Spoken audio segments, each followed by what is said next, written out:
மேற்கு வங்கத்தில் ஆட்சிக்கு வந்தால் மகளிருக்கு மாதம் 3000 ரூபாய் உதவித்தொகை என பாஜக வாக்குறுதி அளித்திருக்கிறது. விவரங்களை செய்தியாளர் சுசித்ரா வழங்க கேட்கலாம். சுசித்ரா, விவரங்களை பகிர்ந்துக்கலாம். மேற்கு வங்க மாநிலத்தினுடைய சட்டப்பேரவை தேர்தலுக்கான பாஜகவின் தேர்தல் அறிக்கையை தற்பொழுது வெளியிட்டு அம்மாநிலத்தில் மத்திய உள்துறை அமைச்சர் அமித்ஷா பேசி வருகிறார். குறிப்பாக இந்த தேர்தல் வாக்குறுதியில் மிக முக்கியமாக பெண்களுக்கு மாதந்தோறும் 3000 ரூபாய் வழங்கப்படும் என்ற ஒரு வாக்குறுதியை தற்பொழுது பாஜக இந்த தேர்தலுக்காக அறிவித்திருக்கிறது. பாஜக ஆட்சிக்கு வந்தவுடன் பெண்களுக்கான அந்த ஒரு நிதி உதவி என்பது மாதந்தோறும் வழங்கப்படும் எனவும், அதே போல பெண்களுடைய தற்காப்பிற்காக பயிற்சிகள் வழங்கப்படும் என்ற ஒரு அறிவிப்பையும் தற்பொழுது பாஜக தரப்பில் அந்த தேர்தல் அறிக்கையை வெளியிட்டு மத்திய உள்துறை அமைச்சர் பேசி வருகிறார்.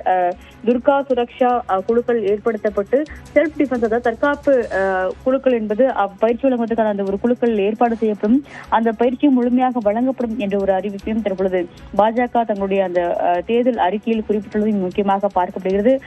அது மட்டுமல்லாமல் பல்வேறு திட்டங்களையும் பாஜகவினுடைய ஆட்சி அமைக்கும் பட்சத்தில் நிச்சயமாக முழுமையாக செயல்படுத்தப்படும் என்ற ஒரு அறிவிப்பையும் தற்பொழுது மத்திய உள்துறை அமைச்சர் அமித்ஷா மேற்கு வங்க மாநிலத்தில் பேசும் பொழுது தெரிவித்திருக்கிறார். மிக முக்கியமாக சட்டவிரோத ஊடுருவலுக்கு மேற்கு வங்கத்தில் அனுமதி அளிக்கப்படாது, பாஜகவானது அதனை நிச்சயமாக சட்டவிரோத ஊடுருவல் மீதான நடவடிக்கைகளை மேற்கொள்ளும் என்ற ஒரு கருத்தையும் அவர் தெரிவித்துள்ளது முக்கியமாக பார்க்கப்படுகிறது. தற்பொழுதைய மம்தா பானர்ஜியுடைய அரசு என்பது மக்களுக்கு தேவைகளை பூர்த்தி செய்வதில் அவர் முழுமையாக தங்களுடைய நடவடிக்கைகளை மேற்கொள்ளவில்லை என்ற ஒரு குற்றச்சாட்டை தற்பொழுது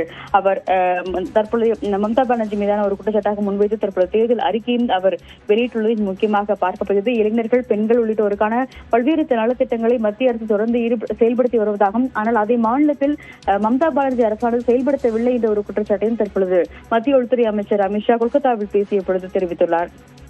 விவரங்களை வழங்கியதற்கு நன்றி சுசித்ரா.